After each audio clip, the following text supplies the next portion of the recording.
after I had Henley, I ended up investing in the Ancestry because I was like, I just want to know who my father is so badly. And I just could never let it go. And here I am, like 32 at the point, I think. Yeah. And just couldn't let it go. And so then I saw the Ancestry commercial and decided to do these commercials. They really get me. But back when people actually watched commercials. I know. Well, back when we watched cable TV, That too. I haven't watched cable TV in so long. But anyways, I saw the Ancestry one, decided to do that. The 23andMe, obviously nothing ever amounted from it. But the Ancestry one, I got all of these different results. And one was like either an aunt or a cousin, and it's the first name was Luann. And so I skipped out reaching to her because I felt like, oh, that's my cousin Luann from my mom's side. I mean, how many Luann? I don't know any Luanns. The only Luann I know is my cousin Luann. And so I was like, oh, that's got to be her. And her last name, well, I don't want to share their last names just for their privacy, but their last names are very, very similar. And so it was just very, very, so I just was like, oh, that's my cousin. Okay, moving on to the next person below the list. And so I feel like God, for whatever reason, this part I could cry about because, sometimes you're given things in life that you don't understand. And this is something I do not understand. For some reason, God did not want me to know my father, because if that 23andMe commercial would have been Ancestry, I would have met my dad before he died. If I would have reached out to my Aunt Luann, who is my dad's sister, I probably would have had a chance to talk to him just briefly before he died. And really all I ever wanted in life was to just talk to him briefly. And the truth of the matter is ever since I was a child, I was very, very scared that one day I would find my father. Well, I doubted that I would ever find him, unfortunately. And that's not good to put out into the universe. But I also was so scared that he would have, lady, I know. Come on. Me too, lady. But anyways, so back to the story before lady so rudely interrupted us, lady girl. She's our guard dog. But yeah, so where was I at, Doug? What was I saying? Ancestry.com, and about how you, you just wanted to speak with him. Yeah. And just wanted to know who he was. Yeah. And so needless to say, I didn't get the chance to ever talk to him because he had died just like 2 months. I think it was like 2.5 months precisely. Yeah. Like prior to me finding out who he was. And right. so. And well, to round out where you were going with that. So, your cousin, the name Luann, when you look back at Ancestry, you realize that this Luann had a different name than your cousin. Well, that's not how it happened though. I don't know if you remember, but I already shared, I think, this on the podcast way back, and we cover this in depth if you really want to hear about it. I wish I knew exactly which episode, but it's definitely labeled in the title if you wanted to go back and listen.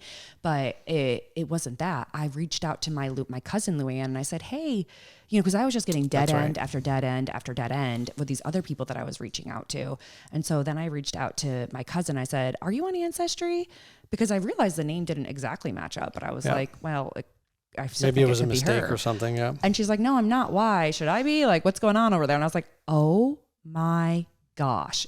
And I just I just remember even now it gives me chills and when I get weak almost, because I'm like, that means that's my dad's side.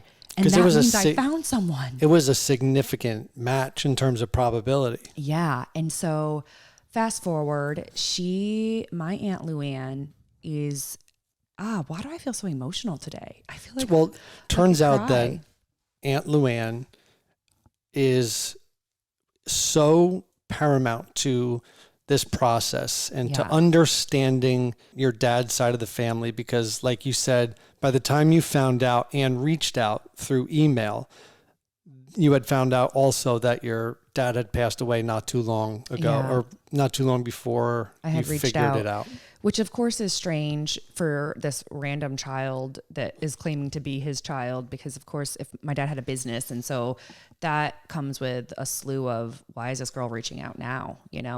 He just died, and so now she claims to be his daughter, and what does she want, kind of thing. But I didn't even, oddly, I was blinded to that. I had just been searching for so long that I didn't even consider that. Which, well, it's not even like you. I mean, why would you even think of that? You didn't know who he was. I had no idea he had a business. Yeah. I had zero. I knew nothing about the man, but I was just so excited to finally find my roots. And there's, there's something to be said for that. But what I wanted to say about my Aunt Luann is that she really like stuck up for me. And now that it's been a couple years, that I've known, I mean, now that looking back, I'm like, wow, this woman really went to bat for me, because especially within their side of the family. And like, just like trusting that I'm not just an awful, vicious person. We had some very candid conversations about what my mom claimed about my father. And then later when I found him, she then claimed, some other horrid things about my father. And so I just candidly said that to my aunt, like, do you think that could have been my father? Like, I don't know. Well, I think your aunt brought it up too, where she said, was your mom in the drug scene at the time? Yeah. And of course, my mom kind of was, and my dad, it seems like he was. But needless to say, all of that to just kind of cover the fact that I had this dream last night, and I don't ever dream about my father or my mom really.